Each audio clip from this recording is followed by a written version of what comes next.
Begitu dikaji deui ku Imam Ibnu Rushd, tepat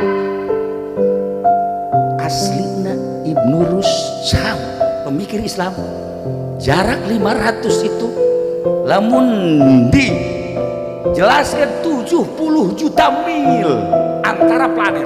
Masya Allah, ternyata para astronom di akhir zaman dipimpin oleh Melvin Kevin tadi yang